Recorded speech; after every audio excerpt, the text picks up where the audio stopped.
introduce yourself and your role at the Scottish Maritime Museum? Sure, my name is Claire Jones and I am Learning, Engagement and Volunteer Manager at Scottish Maritime Museum. What is your motivation when it's come to Scottish Maritime Museum and to partner with Next Step Initiative on this training program?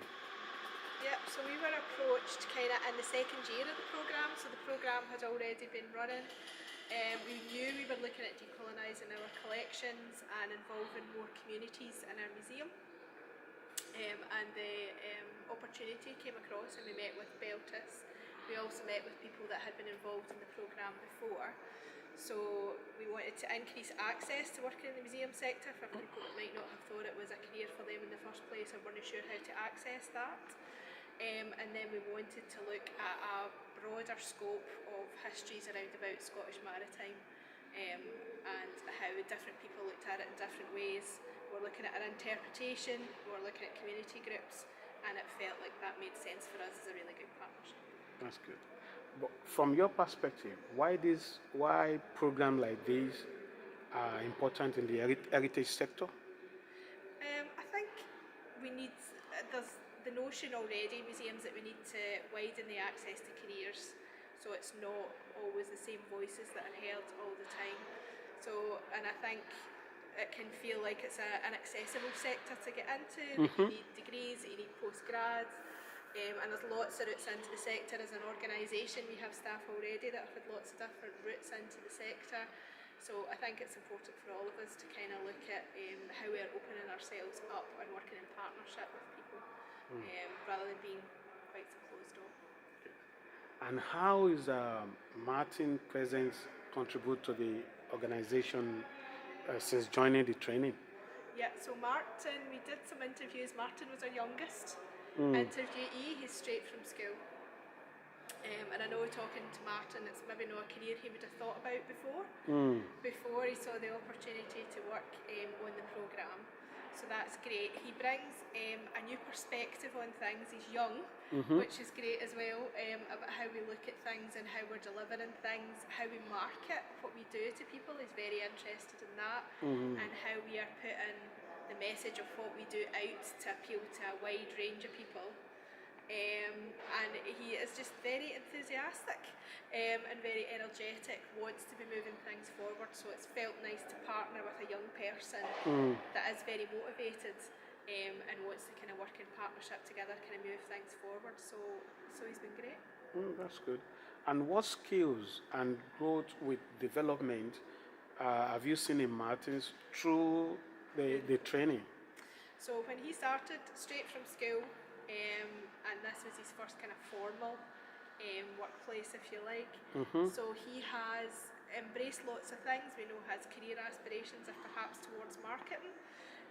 So he wanted to improve his marketing skills. He had never set up an exhibition before or researched an exhibition. So that's something he's done with us. He was involved a little through school with working with young people, but not hugely, so he has improved his facilitation skills with young people. He's worked with Curriculum for Excellence and how we can talk about different maritime histories within that. And he's also helping us set up one of our big events this year, so he's taken ownership of kind of project management. So it has been a kind of upwards trajectory for Martin in terms of the amount of things he's had to learn in a short space of time, but in his usual personality he's just kind of embraced that and went forward with it. That's good. Do you think Martins has brought any positive changes as to be part of the team within the museum? I mean, yeah, I think so. I think his want to how we, or his thoughts about how we're talking about maritime history to different people. So we were talking about how he had never been in the museum before and perhaps his friends would never come to a museum like this, and how we would start bringing different audiences in, so he's able to give us different perspectives that we've not had before, and because he's 18, 19, he's able to give us a younger person's perspective and things that we didn't have before in the team. What does the program help improve in terms of diversity, inclusion and representation within heritage sector in Scotland? Yeah, I mean, I certainly can just speak for us, I suppose, but in the wider context, it's been very interesting. I mean, I think that's the big thing. I think the first thing that Martin said to me was I would never applied for a job here unless the scheme existed. So there's already that barrier there, where he would have said this wasn't a workplace for him. And now, because of the scheme, it is a workplace for him. He sees where he fits into the team really well, and he brings his own ideas. So I think that's a massive win really for the project, that, like he said, it's not somewhere that I would even have thought about applying for a job. So I think that can only improve us all as we move forward to diversifying our workforce.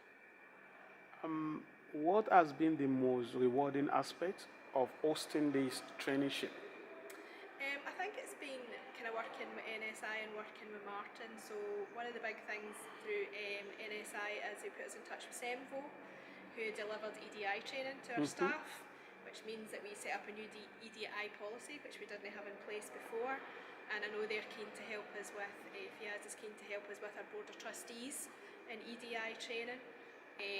So that's been kind of really impactful for us working together. And again, the community group you have today that's come and visited us and finding out, again, maybe not a museum that they would have came to before, or a place, and how they feel about it and how it's representing things within it.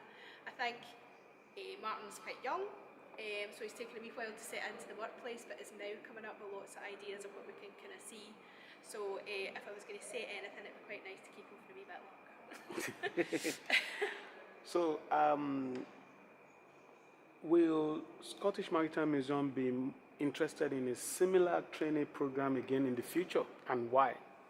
Yes, I think we definitely will. I know we're looking at funding and when cut-offs of funding, and it's just looking at our staffing capacity, but absolutely we would, because it's been quite a smooth process. It was really good all through interview processes and selection and being involved in that. And then MGS backing as well with it, with his modern apprenticeship, because it's really important for him. He gets that qualification to go along with his experience as well for wherever he goes next, whether it's in heritage sector or aligned with. So yes, we'd definitely participate again. So will you give advice to other heritage organizations to partnership with this program? Yes, yeah. Okay. And finally, what does success look like for you, and when you see training like artists progress in their career, what does it look like? I think it would be nice. I know he's kind of wanting to go a kind of university route, but it would be quite nice if he came back to heritage. But I think it is, museums and heritage are still seen as quite closed, quite stuffy. We're a big industrial museum, so success to us would be diversifying our workforce, having different community groups that want to work with us, and co-production, the way we look at our interpretation, and again the EDI training that came along with and moving the organisation together on as a whole, which it has been great.